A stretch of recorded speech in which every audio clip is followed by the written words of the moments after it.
નમસ્કાર, સ્વાગત છે આપનું મંતવ્ય ન્યૂઝમાં. સમાચારોની સાથે હું છું જિજ્ઞાસા. વડાપ્રધાન એક દિવસની અમદાવાદની મુલાકાતે છે. આ દરમિયાન સૌપ્રથમ તેઓએ સાબરમતી આશ્રમની મુલાકાત લીધી હતી, બાપુને નમન કર્યા હતા, બાપુને સૂતરની આંટી પણ પહેરાવી હતી. ત્યારબાદ વિઝિટર બુકમાં વડાપ્રધાન મોદીએ નોંધ પણ કરી હતી અને ત્યારબાદ પીએમ મોદીએ પ્રદર્શનને પણ નિહાળ્યું હતું. જ્યારે આઝાદી અમૃત મહોત્સવનો પ્રારંભ થયો છે ત્યારે સાંસ્કૃતિક કાર્યક્રમની ઝાંખી પણ આજે રજૂ કરવામાં આવી હતી. અમૃત મહોત્સવનો પ્રારંભ કરવામાં આવ્યો છે. जन यात्रा बनाएंगे। जय जय गरीबी गुजरात, भारत माता की जय।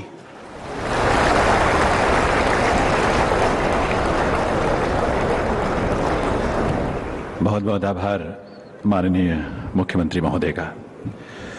देवी सज्जनों, आजादी के संघर्ष ने जहां देशवासियों को हंसते हंसते मरने की प्रेरणा दी थी, वहीं स्वतंत्र भारत में हंसते हंसते जीने और राष्ट्रहित में काम करने की प्रेरणा हम सबको माननीय प्रधानमंत्री महोदय से मिलती है।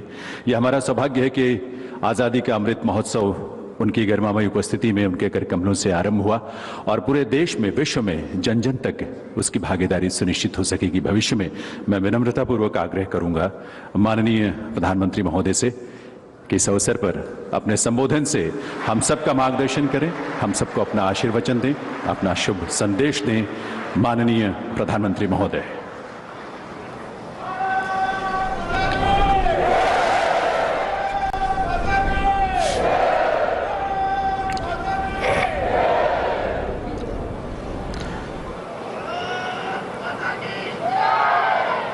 मंच पर विराजमान गुजरात के राज्यपाल श्री आचार्य देवव्रत जी, मुख्यमंत्री श्री विजय रूपाणी जी, केंद्रीय मंत्रिपरिषद के मेरे सहयोगी श्री प्रहलाद पटेल जी,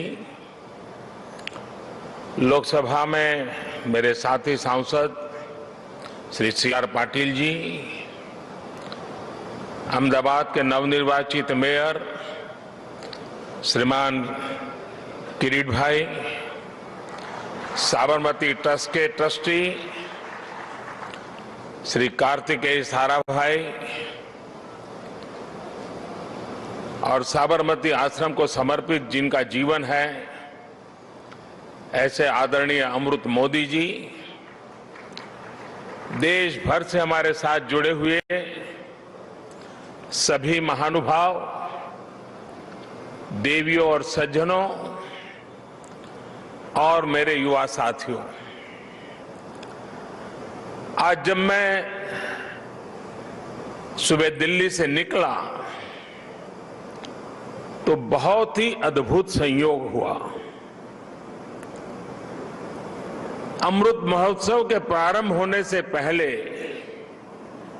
आज देश की राजधानी में अमृत वर्षा भी हुई और वरुण देव ने आशीर्वाद भी दिया। ये हम सभी का सौभाग्य है कि हम आजाद भारत के इस ऐतिहासिक कालखंड के साक्षी बन रहे हैं। आज दांडी यात्रा की वर्षगांठ पर हम बापू की इस कर्मस्थली पर इतिहास बनते भी देख रहे हैं और इतिहास का हिस्सा भी बन रहे हैं। आज आजादी के अमृत महोत्सव का प्रारंभ हो रहा है, पहला दिन है।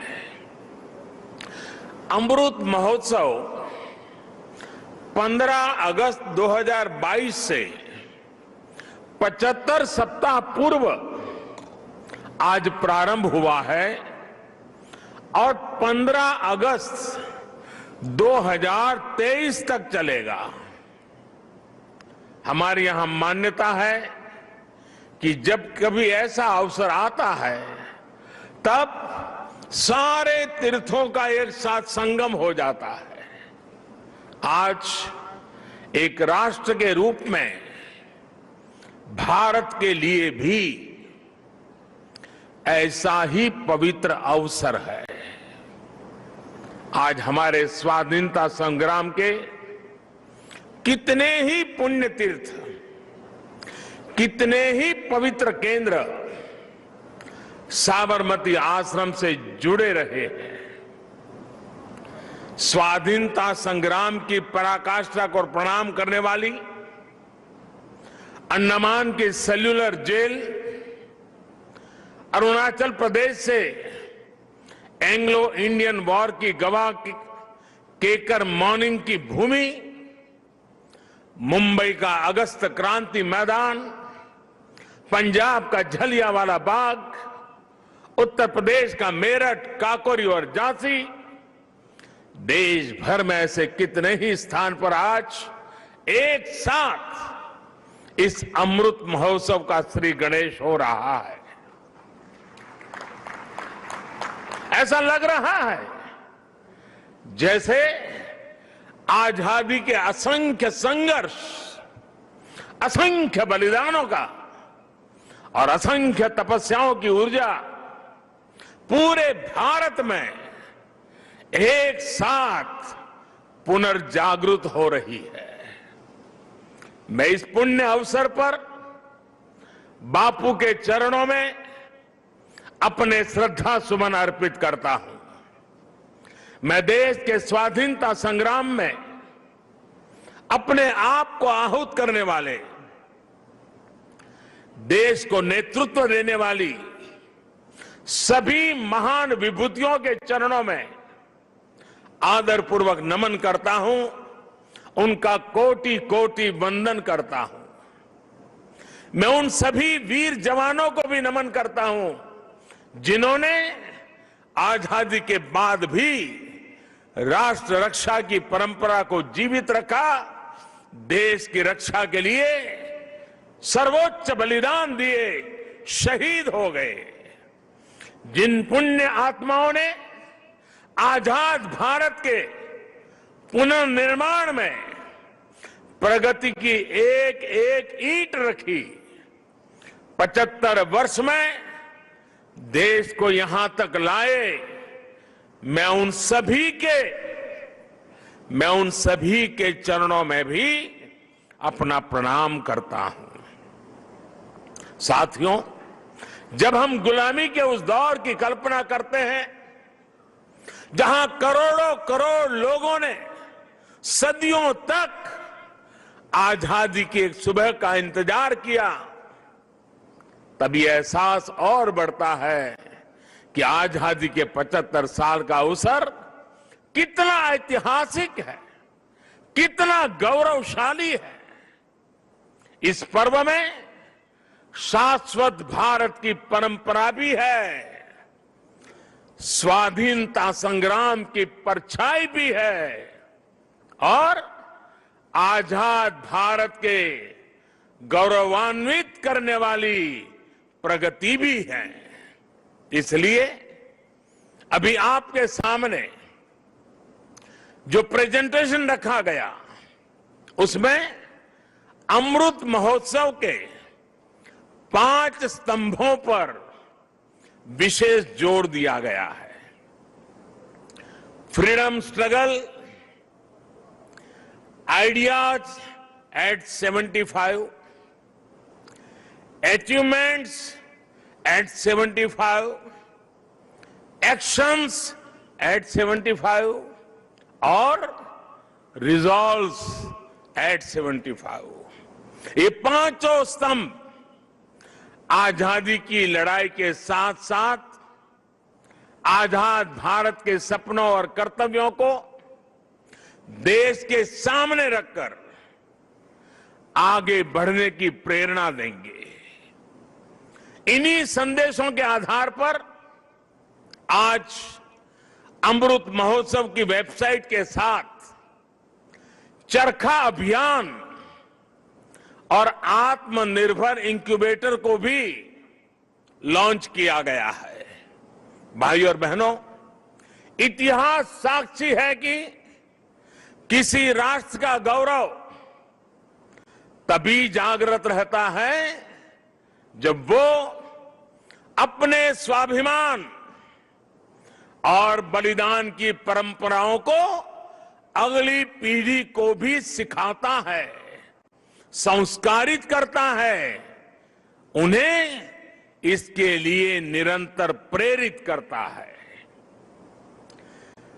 किसी राष्ट्र का भविष्य तभी उज्जवल होता है जब वो अपने अतीत के अनुभवों और विरासत के गर्व से पल पल जुड़ा रहता है। फिर भारत के पास तो गर्व करने के लिए अथाह भंडार है, समृद्ध इतिहास है, चेतनामय सांस्कृतिक विरासत है। इसलिए आजादी के 75 साल का यह अवसर एक अमृत की तरह वर्तमान पीढ़ी को प्राप्त होगा। एक ऐसा अमृत जो हमें प्रतिपल देश के लिए जीने, देश के लिए कुछ करने के लिए प्रेरित करेगा। साथियों, हमारे यहां वेदों में एक वाक्य है, मृत्यो मृक्षीय मामृताम, अर्थात हम दुख, कष्ट, क्लेश और विनाश से निकलकर अमृत की तरफ बढ़ें, अमरता की ओर बढ़ें। यही संकल्प आजादी के इस अमृत महोत्सव का भी है। आजादी का अमृत महोत्सव यानी आजादी की ऊर्जा का अमृत। आजादी का अमृत महोत्सव यानी स्वाधीनता सेनानियों से प्रेरणाओं का अमृत। आजादी का अमृत महोत्सव यानी नए विचारों का अमृत, नए संकल्पों का अमृत।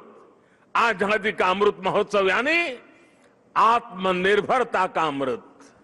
और इसलिए ये महोत्सव राष्ट्र के जागरण का महोत्सव है। ये महोत्सव सुराज्य के सपने को पूरा करने का महोत्सव है।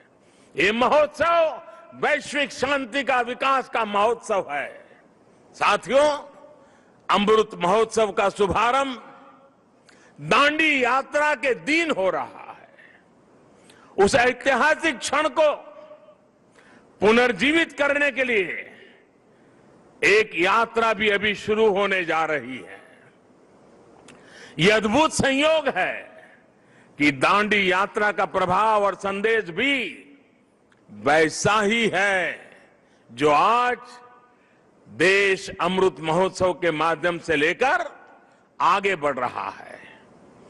गांधी जी की इस एक यात्रा ने आजादी के संघर्ष को एक नई प्रेरणा के साथ जन जन से जोड़ दिया था। इस एक यात्रा ने अपनी आजादी को लेकर भारत के नजरिए को पूरी दुनिया तक पहुंचा दिया था। ऐसा ऐतिहासिक, और ऐसा इसलिए क्योंकि बापू की दांडी यात्रा में आजादी के आग्रह के साथ साथ भारत के स्वभाव और भारत के संस्कारों का भी समावेश था। हमारे यहां नमक को कभी उसकी कीमत से नहीं आंका गया। हमारे यहां नमक का मतलब है ईमानदारी। हमारे यहां नमक का मतलब है विश्वास। हमारे यहां नमक का मतलब है वफादारी। हम आज भी कहते हैं कि हमने देश का नमक खाया है। ऐसा इसलिए नहीं क्योंकि नमक कोई बहुत कीमती चीज है। ऐसा इसलिए क्योंकि नमक हमारे यहां श्रम और समानता का प्रतीक है। उस दौर में नमक भारत की आत्मनिर्भरता का एक प्रतीक था। अंग्रेजों ने भारत के मूल्यों के साथ साथ इस आत्मनिर्भरता पर भी चोट की। भारत के लोगों को इंग्लैंड से आने वाले नमक पर निर्भर हो जाना पड़े। गांधी जी ने देश के उस पुराने दर्द को समझा, जन जन से जुड़ी उस नब्ज को पकड़ा और देखते ही देखते ये आंदोलन हर एक भारतीय का आंदोलन बन गया, हर एक भारतीय का संकल्प बन गया। साथियों, इसी तरह आजादी की लड़ाई में अलग अलग संग्रामों, अलग अलग घटनाओं की भी अपनी प्रेरणाएं हैं, अपने संदेश हैं, जिन्हें आज का भारत आत्मसात कर आगे बढ़ सकता है। 1857 का स्वातंत्र संग्राम, महात्मा गांधी का विदेश से लौटना, देश को सत्याग्रह की ताकत फिर याद दिलाना, लोकमान्य तिलक का पूर्ण स्वराज का आह्वान, नेताजी सुभाष चंद्र बोस के नेतृत्व में आजाद हिंद फौज का दिल्ली मार्च, दिल्ली चलो, ये नारा आज भी हिंदुस्तान भूल नहीं सकता है। 1942 का अविस्मरणीय आंदोलन, अंग्रेजों भारत छोड़ो का वो उद्घोष, ऐसे कितने ही अनगिनत पड़ाव जिनसे हम प्रेरणा लेते हैं, ऊर्जा लेते हैं। ऐसे कितने ही हुतात्मा सेनानी हैं जिनके प्रति देश हर रोज अपनी कृतज्ञता व्यक्त करता है।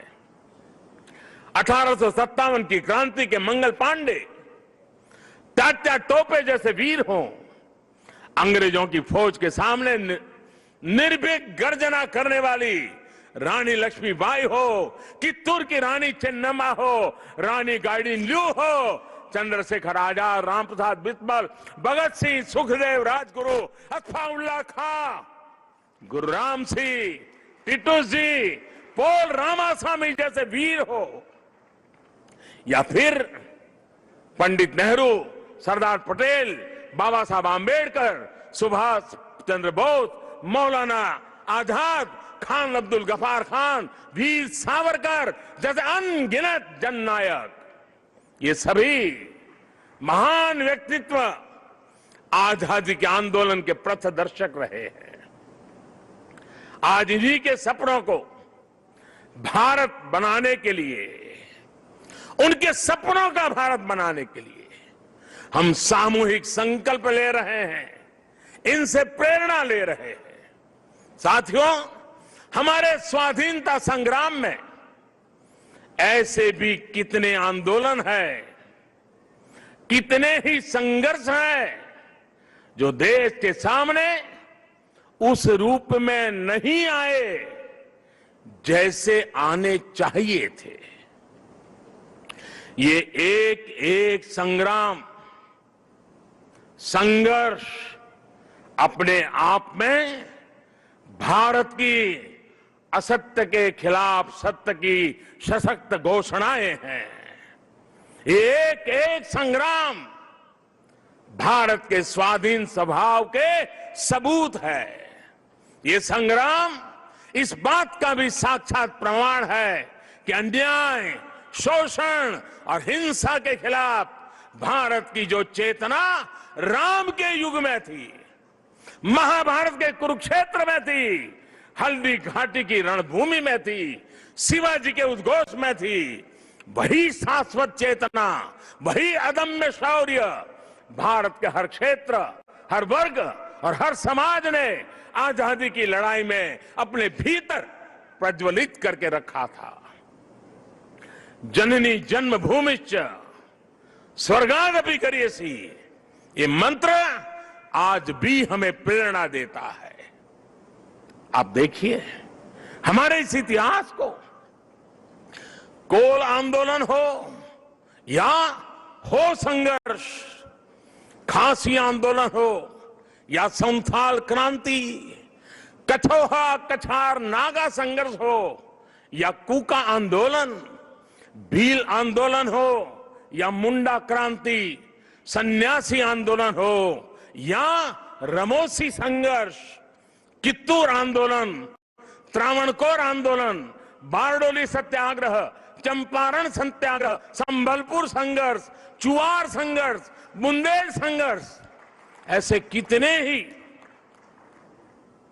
कितने ही संघर्ष और आंदोलनों ने देश के हर भूभाग को, हर कालखंड में आजादी की ज्योति से प्रज्वलित रखा। इस दौरान हमारी सिख गुरु परंपरा ने देश की संस्कृति, अपने रीति रिवाज की रक्षा के लिए हमें नई ऊर्जा दी, प्रेरणा दी, त्याग और बलिदान का रास्ता दिखाया। और इसका एक और अहम पक्ष है जो हमें बार बार याद करना चाहिए। साथियों, आजादी के आंदोलन की इस ज्योति को निरंतर जागृत करने का काम पूर्व, पश्चिम, उत्तर, दक्षिण, हर दिशा में, हर क्षेत्र में हमारे संतों ने, महंतों ने, आचार्यों ने, भगवतों ने निरंतर किया था।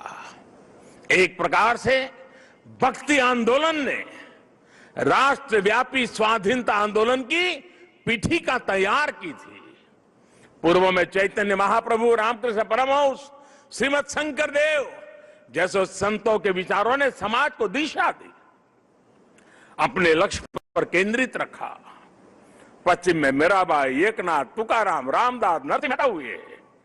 उत्तर में संत रामानंद, कबीरदास, गोस्वामी तुलसीदास, सूरदास, गुरु नानक देव, संत रविदास। दक्षिण में माधवाचार्य, निम्बाकारचार्य, वल्लभाचार्य, रामानुजाचार्य हुए। भक्ति काल के इसी खंड में मलिक मोहम्मद जायसी, रसखान, सूरदास, केशवदास, विद्यापति जैसे महानुभावों ने अपनी रचनाओं से समाज को अपनी कमियां सुधारने के लिए प्रेरित किया। ऐसे अनेकों व्यक्तित्वों के कारण यह आंदोलन क्षेत्र की सीमा से बाहर निकल करके पूरे भारत के जन जन को अपने आप में समेट लिया। आजादी के असंख्य आंदोलनों में ऐसे कितने ही सेनानी, संत आत्माएं, ऐसे अनेक वीर बलिदानी हैं जिनकी एक एक गाथा अपने आप में इतिहास का एक एक स्वर्णिम अध्याय है। हमें इन महानायकों, महानायिकाओं, उनका जीवन इतिहास भी देश के सामने पहुंचाना है। इन लोगों की जीवन गाथाएं, उनके जीवन का संघर्ष, हमारे स्वतंत्रता आंदोलन के उतार चढ़ाव, कभी सफलता, कभी असफलता, हमारी आज की पीढ़ी को जीवन का हर पाठ सिखाएगी। एकजुटता क्या होती है, लक्ष्य को पाने की जिद क्या होती है, जीवन का हर रंग वो और बेहतर तरीके से समझेंगे। भाई और बहनों, आपको याद होगा इसी भूमि के वीर सपूत श्यामजी कृष्ण वर्मा अंग्रेजों की धरती पर रहकर उनकी नाक के नीचे जीवन की आखिरी सांस तक आजादी के लिए संघर्ष करते रहे। लेकिन उनकी अस्थियां 7 दशकों तक इंतजार करती रही कि कब उन्हें भारत माता की गोद नसीब होगी। आखिरकार 2003 में विदेश से श्यामजी कृष्ण वर्मा की अस्थियां मैं अपने कंधे पर उठा करके ले आया था। ऐसे कितने ही सेनानी हैं, देश पर अपना सब कुछ समर्पित कर देने वाले लोग हैं। देश के कोने कोने से कितने ही दलित, आदिवासी, महिलाएं और युवा हैं जिन्होंने असंख्य तप और त्याग किए। याद करिए तमिलनाडु के 32 वर्षीय नौजवान कोडिकात कुमरन, उनको याद कीजिए। अंग्रेजों ने उस नौजवान को सिर में गोली मार दी, लेकिन उन्होंने मरते हुए भी देश के झंडे को जमीन में नहीं गिरने दिया। तमिलनाडु में उनके नाम से ही कोडिकात शब्द जुड़ गया, जिसका अर्थ है झंडे को बचाने वाला। तमिलनाडु की ही वेलु नाचियार वो पहली महारानी थी जिन्होंने अंग्रेजी हुकूमत के खिलाफ लड़ाई लड़ी थी। इसी तरह हमारे देश के आदिवासी समाज ने अपनी वीरता और पराक्रम से लगातार विदेशी हुकूमत को घुटनों पर लाने का काम किया। झारखंड में भगवान बिरसा मुंडा, उन्होंने अंग्रेजों को चुनौती दी थी। तो मुर्मू भाइयों ने संथाल आंदोलन का नेतृत्व किया था। ओडिशा के चक्रा बिसोई ने लड़ाई छेड़ी तो लक्ष्मण नायक ने गांधीवादी तरीकों से चेतना फैलाई। आंध्र प्रदेश में मन्यम बिरुडी यानी जंगलों के हीरो अल्लूरी सीराराम राजू ने रंपा आंदोलन का बिगुल फूंका था। पासल था खुंगचेरा ने मिजोरम की पहाड़ियों में अंग्रेजों से लोहा लिया था। ऐसे ही गोमधर, कंवर, लसित बोरफुकन और सीरत सिंह जैसे असम और पूर्वोत्तर के अनेकों स्वाधीनता सेनानी थे जिन्होंने देश की आजादी में योगदान दिया है। यहां गुजरात में बड़ौदा के पास जांबुगाड़ा जाने के रास्ते पर हमारे नायका कौम के आदिवासियों को बलिदान कैसे भूल सकते हैं।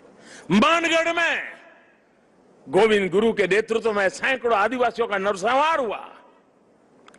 उन्होंने लड़ाई लड़ी। देश इनके बलिदान को हमेशा याद रखेगा। साथियों, मां भारती के ऐसे ही वीर सपूतों का इतिहास देश के कोने कोने में, गांव गांव में है। देश इतिहास के इस गौरव को सहेजने के लिए पिछले 6 सालों से सजग प्रयास कर रहा है। हर राज्य, हर क्षेत्र में इस दिशा में प्रयास किया जा रहा है। दांडी यात्रा से जुड़े स्थल का पुनरुद्धार देश ने 2 साल पहले ही पूरा किया था। मुझे खुद इस अवसर पर दांडी जाने का सौभाग्य मिला था। अंडमान में जहां नेताजी सुभाष बोस ने देश की पहली आजाद सरकार बनाकर तिरंगा फहराया था, देश ने उस विस्मृत इतिहास को भी भव्य आकार दिया है। अंडमान निकोबार के द्वीपों को स्वतंत्रता संग्राम के नामों पर रखा गया है। आजाद हिंद सरकार के 75 साल पूरे होने पर लाल किले पर भी आयोजन किया गया, तिरंगा फहराया गया और नेताजी सुभाष बाबू को श्रद्धांजलि दी गई। गुजरात में सरदार वल्लभ भाई पटेल की विश्व की सबसे ऊंची प्रतिमा उनके अमर गौरव को पूरी दुनिया तक पहुंचा रही है। जलियांवाला बाग में स्मारक हो या फिर पाइका आंदोलन की स्मृति में स्मारक, सभी पर काम हुआ। बाबा साहब आंबेडकर से जुड़े जो 7 दशकों से भूले बिसरे पड़े थे, उनका भी विकास देश ने पंचतीर्थ के रूप में किया है। इन सबके साथ ही देश ने आदिवासी स्वाधीनता सेनानियों के इतिहास को देश तक पहुंचाने के लिए, आने वाली पीढ़ियों के लिए पहुंचाने के लिए हमारे आदिवासियों के संघर्ष की कथाओं को जोड़ता हुआ देश में म्यूजियम बनाने का एक प्रयास शुरू किया है। साथियों, आजादी के आंदोलन के इतिहास की तरह ही आजादी के बाद के 75 वर्ष की यात्रा सामान्य भारतीयों के परिश्रम, इनोवेशन, उद्यमशीलता का प्रतिबिंब है। हम भारतीय चाहे देश में रहे हो या फिर विदेश में, हमने अपनी मेहनत से खुद को साबित किया है। हमें गर्व है हमारे संविधान पर, हमें गर्व है हमारी लोकतांत्रिक परंपराओं पर। लोकतंत्र की जननी भारत आज भी लोकतंत्र को मजबूती देते हुए आगे बढ़ रहा है। ज्ञान विज्ञान से समृद्ध भारत आज मंगल से लेकर चंद्रमा तक अपनी छाप छोड़ रहा है। आज भारत की सेना का सामर्थ्य अपार है, तो आर्थिक रूप से भी हम तेजी से आगे बढ़ रहे हैं। आज भारत का स्टार्टअप इकोसिस्टम दुनिया में आकर्षण का केंद्र बना है, चर्चा का विषय है। आज दुनिया के हर मंच पर भारत की क्षमता और भारत की प्रतिभा की गुंज है। आज भारत अभाव के अंधकार से बाहर निकलकर 130 करोड़ से अधिक आकांक्षाओं की पूर्ति के लिए आगे बढ़ रहा है। साथियों, ये भी हम सभी का सौभाग्य है। आजाद भारत के 75 साल के 125 वर्ष हम साथ साथ बना रहे हैं। ये संगम सिर्फ तिथियों का ही नहीं, बल्कि अतीत और भविष्य के भारत के विजन का भी अद्भुत मेल है। नेताजी सुभाष चंद्र बोस ने कहा था कि भारत की आजादी की लड़ाई सिर्फ ब्रिटिश साम्राज्यवाद के विरुद्ध नहीं है, बल्कि वैश्विक साम्राज्यवाद के विरुद्ध है। नेताजी ने भारत की आजादी को पूरी मानवता के लिए जरूरी बताया था। समय के साथ नेताजी की ये बात सही सिद्ध हुई।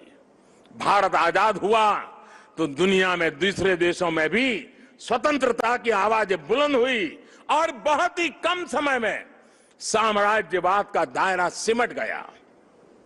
और साथियों, आज भी भारत की उपलब्धियां आज सिर्फ हमारी अपनी नहीं है, बल्कि ये पूरी दुनिया को रोशनी दिखाने वाली है, पूरी मानवता को उम्मीद जगाने वाली है। भारत की आत्मनिर्भरता से ओतप्रोत हमारी विकास यात्रा पूरी दुनिया की विकास यात्रा को गति देने वाली है। कोरोना काल में ये हमारे सामने प्रत्यक्ष सिद्ध भी हो रहा है। मानवता को महामारी के संकट से बाहर निकालने में, वैक्सीन निर्माण में भारत की आत्मनिर्भरता का आज पूरी दुनिया को लाभ मिल रहा है। आज भारत के पास वैक्सीन का सामर्थ्य है तो वसुधैव कुटुंबकम के भाव से हम सबके दुख दूर करने में काम आ रहे हैं। हमने दुख किसी को नहीं दिया, लेकिन दूसरों का दुख कम करने में खुद को खपा रहे हैं। यही भारत का आदर्श है, यही भारत का शाश्वत दर्शन है, यही आत्मनिर्भर भारत का भी तत्वज्ञान है। आज दुनिया के देश भारत का धन्यवाद कर रहे हैं, भारत में भरोसा कर रहे हैं। यही नए भारत के सूर्योदय की पहली छटा है, यही हमारे भव्य भविष्य की पहली आभा है। साथियों, गीता में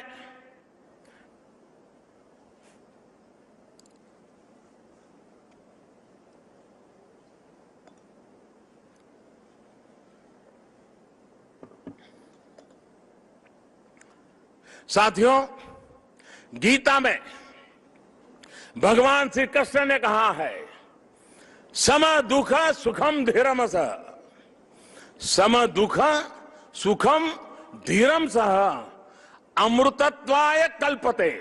अर्थात जो सुख दुख आराम चुनौतियों के बीच भी धैर्य के साथ अटल अड़िग और सम रहता है, वही अमृत को प्राप्त करता है, अमरत्व को प्राप्त करता है। अमृत महोत्सव से भारत के उज्जवल भविष्य का अमृत प्राप्त करने के हमारे मार्ग में यही मंत्र हमारी प्रेरणा है। आइए हम सब दृढ़ संकल्प होकर इस राष्ट्र यज्ञ में अपनी भूमिका निभाएं।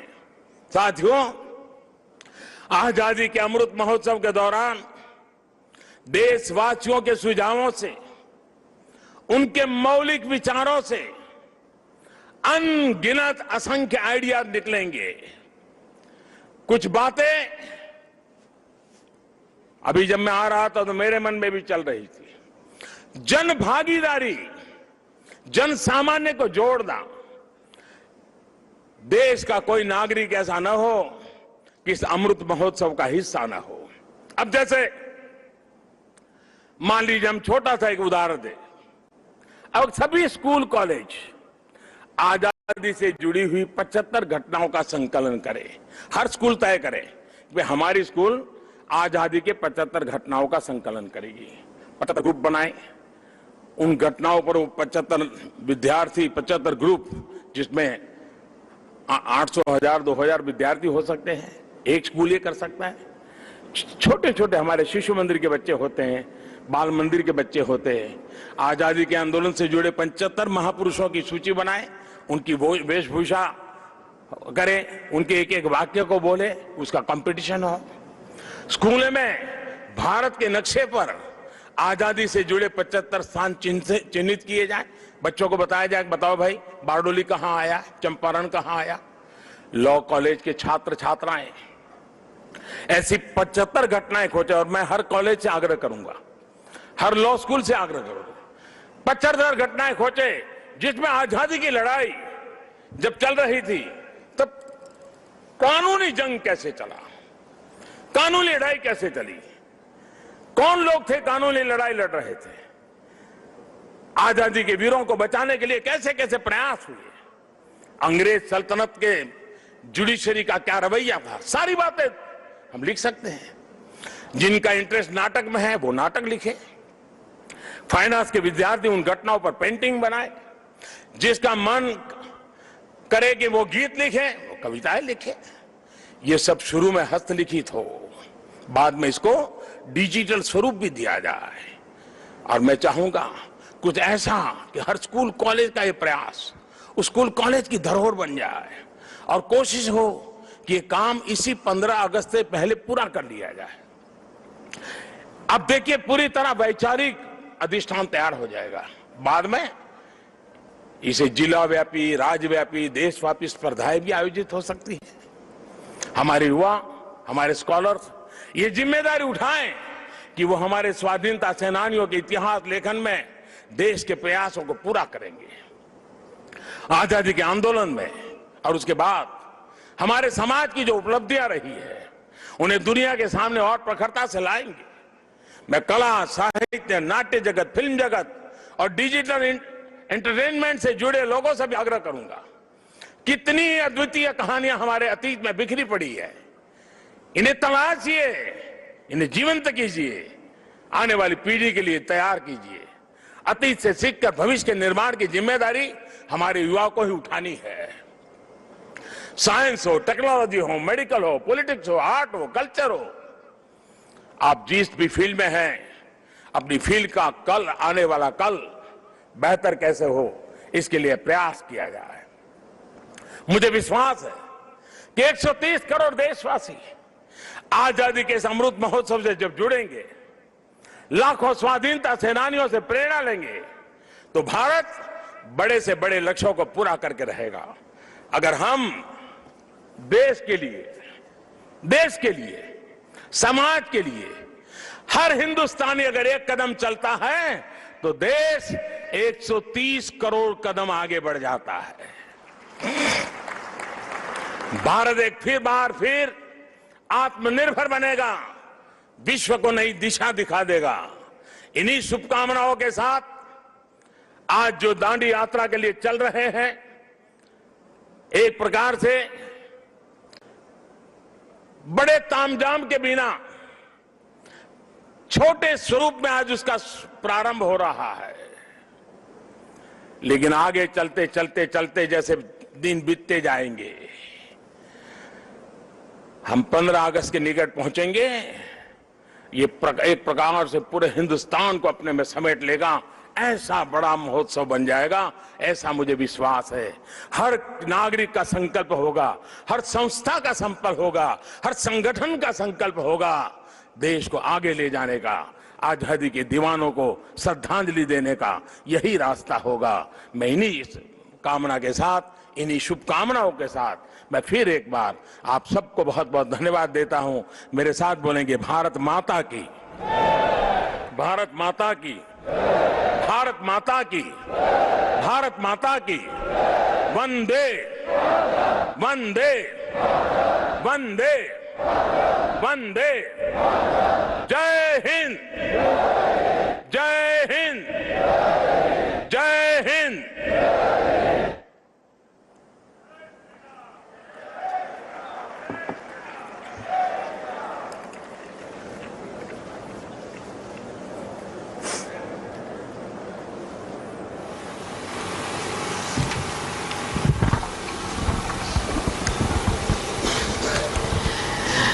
The Honorable Prime Minister Shri Narendra Modi ji has launched a celebration on a gigantic scale.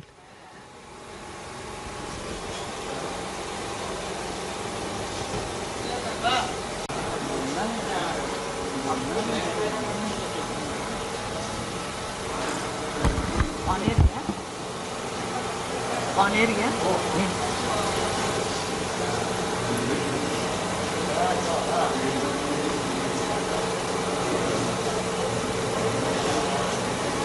इतिहास के पन्नों को और उसके भावों को फिर से जीने का एक अवसर हम सबको मिलेगा और अपने स्वतंत्रता आंदोलन से जुड़े देशभक्तों को नमन करने का